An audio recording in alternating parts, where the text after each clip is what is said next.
வணக்கம். காஞ்சிபுரம் பேசுகிறேன். எப்படி இருக்கீங்க? சின்ன குட்டி கதை. 2 ஃப்ரெண்ட்ஸ் இருக்காங்க, ஓகேங்களா? இதில் ஒருத்தர் பெரிய மல்லிகை கடை வச்சுருக்காரு, இன்னொருத்தர் தோட்டம் வச்சுருக்கான், காய்கறி தோட்டம், எல்லாம் விவசாயம் பண்ணுறது அப்படின்னு. இப்படி ரொம்ப அவங்க திடீர்னு எதாச்சா ரொம்ப நாள் கழித்து ஒரு மார்க்கெட்டில் மீட் பண்ணுறாங்க. நீ என்ன பண்ணுற? நான் நம்மளுக்கு பேசும்போது, நான் இங்கே தான்டா கடை வச்சுருக்கேன், இந்த மல்லிகை கடை இருந்து தான். அப்படியா? நீ என்ன பண்ண? நான் வந்து விவசாயம் பண்ணுறேன். அப்போ அந்த காய்கறியில் என்ன பண்ணுறேன்? நான் இங்கே தான் மார்க்கெட்டில் போடுவேன் அப்படின்னா. இல்லை, இனிமேல் என் கடைக்கு போகிற, நானே பக்கத்தில் காய்கறி கடை வச்சுருக்கேன், என் ஃப்ரெண்ட்ஸுக்கிட்ட கொடுப்பேன், நீ என்னத்துக்கு அங்கே இங்கே போகிறேன்.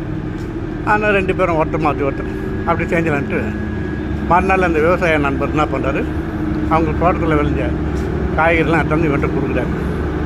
கொடுத்து எடை போடுறாங்க. நீ போட்டு நான் போகும்போது வாங்கி போகிறேன் மல்லிகை சாமானாட்டு.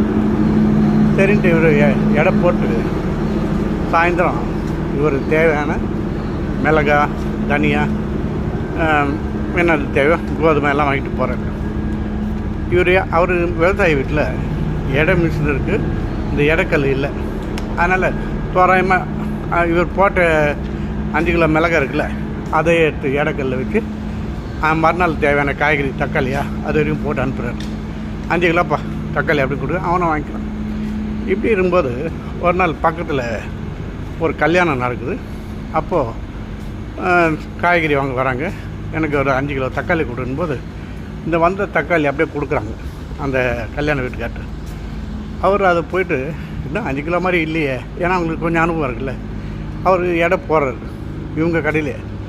போட்டால் அது 500 கிராம் கம்மியாக இருக்குது. என்ன கடைக்காரு, நான் 5 கிலோ கிட்ட 4 ரூபா தான் தரேன்.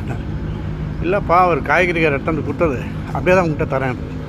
ஐயோ, இப்போ உன்னை இத்தனை நாள் அவர் ஏமாற்றிருக்கார் பார்த்தியா, நீ இது கூட தெரியல, உன் ஃப்ரெண்டுன்னு சொல்கிற அப்படின்னு அவர் கேட்குறாரு. உடனே ரொம்ப இதாகிட்டு வரட்டும், ஈவினிங் அவனை வச்சுக்கிறேன்ட்டு சாயந்தரம் அந்த ஃப்ரெண்டு வராரு. எப்போ போல வந்துட்டு, என்னப்பா மல்லிகை சாமான் கொடுப்பா அப்படின்னு.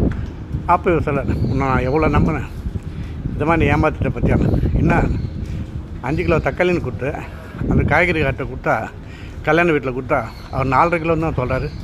எவ்வளோ அசிங்கமாகிடுச்சு தெரியுமா? டெய்லி இப்படி தான் என்ன 1/2 கிலோ ஏமாத்துறியா? அதுக்கு அவர் சொல்கிறார், நான் ஏமாத்தலப்பா, நீ கொடுத்தா பாரு முதல் வாட்டி 5 கிலோ பேப்பரு, 5 கிலோ உங்கள்கிட்ட வாங்கின பாரு, அதை அப்படியே வச்சு அதை வச்சு தான் போட்டுங்கிறேன்.